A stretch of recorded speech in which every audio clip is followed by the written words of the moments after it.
4 मई से पहले आ गया बंगाल चुनाव का नतीजा। पहले फेज की वोटिंग में तय हो गई नई सरकार। राहुल गांधी ने बता दिया बंगाल चुनाव का नतीजा। और क्या बंगाल ने तय कर दिया मोदी शाह का भविष्य। नमस्कार दोस्तों, ये एनालाइज नाउ है। मैं हूं कृष्णा वाजपेयी और आज हम बात करेंगे पश्चिम बंगाल के विधानसभा चुनावों की, क्योंकि वहां पहले चरण का मतदान हो गया है और दूसरे चरण की वोटिंग 29 अप्रैल को होगी। उसके पहले ही बंगाल चुनाव के नतीजे सामने आने लगे हैं और इन नतीजों के संकेत कांग्रेस नेता राहुल गांधी ने दिए हैं। राहुल गांधी ने बंगाल चुनाव को लेकर ये बता दिया है कि राज्य की राजनीति में टीएमसी और बीजेपी का भविष्य क्या होगा। और हम आपको ये भी बताएंगे कि कैसे बंगाल के विधानसभा चुनाव कांग्रेस पार्टी के भविष्य के लिए बेहद अहम हैं। लेकिन सबसे बड़ा सवाल यही है कि राहुल गांधी ने वोटिंग से पहले बंगाल चुनाव के नतीजे कैसे बता दिए। चलिए आपको इसके बारे में आज विस्तार से बताते हैं। वीडियो शुरू करें उसके पहले हमारे चैनल को सब्सक्राइब कर लीजिए और नए वीडियो के अपडेट सबसे पहले पाने के लिए हमारे चैनल की नोटिफिकेशन सेटिंग ऑन कर लीजिए। आप हमें हमारे व्हाट्सएप चैनल पर भी फॉलो कर सकते हैं, जिसका लिंक हमने अपने डिस्क्रिप्शन बॉक्स में दिया हुआ है। तो चलिए अब बात करते हैं अपने आज के वीडियो की। पश्चिम बंगाल विधानसभा चुनाव को लेकर पहले चरण की 152 सीटों पर वोटिंग हो गई है और वोटिंग में पुराने सारे रिकॉर्ड टूट गए हैं। बंगाल की जनता ने पहले चरण में 92% से ज़्यादा वोटिंग की है। राज्य में मुख्य मुकाबला बीजेपी और टीएमसी के बीच है और ज़्यादा हुए मतदान को लेकर दोनों ही राजनीतिक पार्टियों के अपने अपने दावे हैं। बीजेपी का कहना है कि जनता ममता बनर्जी से ऊब गई है, इसीलिए जनता ने भारी मतदान किया है, जिसका फ़ायदा नतीजों में बीजेपी को मिलेगा। दूसरी ओर टीएमसी का दावा है कि जनता ये चाहती है कि ममता बनर्जी अभी सत्ता में बनी रहें और इसीलिए जनता ने पहले चरण की वोटिंग में बम्पर मतदान किया है।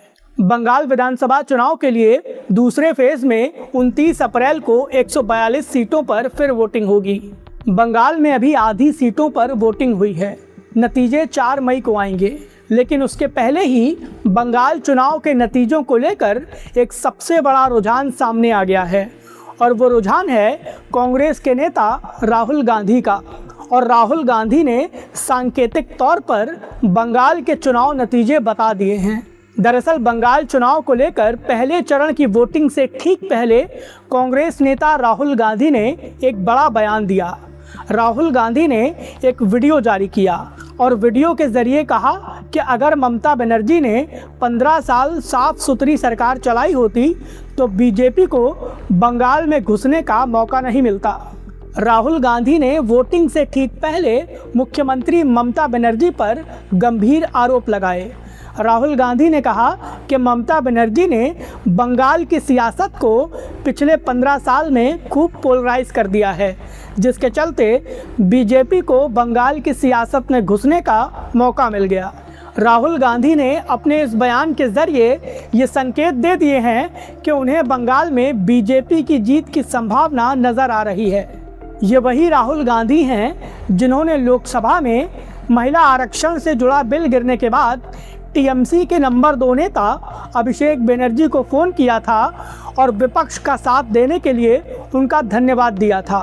अब वही राहुल गांधी बंगाल की सियासत में मुख्यमंत्री ममता बनर्जी और टीएमसी के खिलाफ आक्रामक हैं और इशारों में उनकी हार की भविष्यवाणी कर रहे हैं। कांग्रेस समर्थक तहसीन पूनावाला टीवी डिबेट्स में अक्सर यही कहते थे कि बंगाल के चुनाव में किसी भी कीमत पर बीजेपी नहीं जीतेगी और बंगाल में इंडिया गठबंधन की सरकार बनेगी। लेकिन राहुल गांधी ने बंगाल चुनाव के लिए वोटिंग से ठीक पहले ममता सरकार की जिस तरीके से आलोचना की है, उसके चलते ये संकेत मिलने लगे हैं कि बंगाल की सियासत में टीएमसी को कांग्रेस से कोई सहयोग नहीं मिलने वाला है। एक खास बात यह भी है कि बंगाल के इस बार के विधानसभा चुनाव में कांग्रेस पार्टी ने ज़मीनी स्तर पर पूरी ताकत झोंकी है और कई क्षेत्रों में अपने अच्छे प्रत्याशी उतारे हैं। बहरामपुर से कांग्रेस ने अपने पूर्व प्रदेश अध्यक्ष अधीर रंजन चौधरी को चुनावी मैदान में उतारा है। मालदा और मुर्शिदाबाद ये दोनों ही इलाके लंबे वक्त तक कांग्रेस का गढ़ रहे हैं और इसीलिए इस बार बंगाल के चुनाव में मालदा और मुर्शिदाबाद में कांग्रेस पार्टी ने अपनी पूरी ताकत झोंकी है। एक अहम बात यह भी है कि मालदा और मुर्शिदाबाद में मुस्लिम वोट बैंक काफ़ी ज़्यादा है और बीजेपी वहां पर कमज़ोर नज़र आती है। लेकिन इस बार के चुनाव में मालदा और मुर्शिदाबाद में कांग्रेस और लेफ्ट ने अपनी पूरी ताकत झोंकी है और टीएमसी के खिलाफ आक्रामक चुनाव प्रचार किया है। ऐसे में अगर कुछ सीटों पर मुसलमानों का वोट कांग्रेस, लेफ्ट और टीएमसी में बट गया तो बीजेपी को कई क्षेत्रों में बड़ा फायदा हो सकता है। कुछ ऐसी ही स्थिति बंगाल की कई मुस्लिम बहुल सीटों पर देखने को मिल रही है, जहां कांग्रेस और लेफ्ट टीएमसी का खेल बिगाड़ सकती हैं। राहुल गांधी इस चुनाव के जरिए बंगाल में खोई हुई कांग्रेस की ज़मीन फिर से पाना चाहते हैं और इसीलिए अपने कार्यकर्ताओं से पूरी ताकत झुकवा रहे हैं। लेकिन कांग्रेस की मजबूती मतलब मुस्लिम वोटों का बिखराव, और अगर बंगाल की सियासत में मुसलमान वोटों का बिखराव होता है तो इसका सबसे बड़ा नुकसान टीएमसी को होगा और मुख्यमंत्री ममता बनर्जी के लिए एक बार फिर से सत्ता में आना मुश्किल हो जाएगा।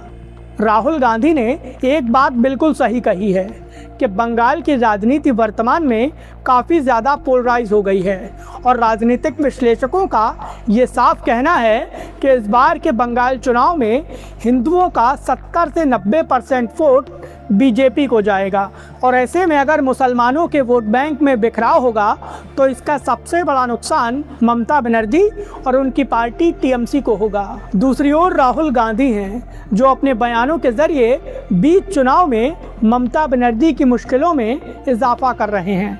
इसीलिए ये कहा जा रहा है कि राहुल गांधी ने बंगाल चुनाव को लेकर जो बयान दिया है वो सांकेतिक तौर पर चुनाव के नतीजे हैं। अब देखना यह होगा कि बंगाल चुनाव को लेकर राहुल गांधी ने सांकेतिक तौर पर बीजेपी की जीत का जो दावा किया है क्या वो सही साबित होता है या फिर ममता बनर्जी अपनी कुर्सी बचा ले जाती हैं। इसके लिए हमें 4 मई के नतीजों का इंतज़ार करना होगा। फिलहाल राहुल गांधी ने ममता बनर्जी को लेकर जो बयान दिया है उस पर आपकी क्या राय है, प्लीज़ हमें हमारे कमेंट बॉक्स में ज़रूर बताएं। वीडियो पसंद आया हो तो प्लीज़ इसे लाइक करें और हमें सपोर्ट करने के लिए हमारे वीडियो को ज़्यादा से ज़्यादा शेयर करें।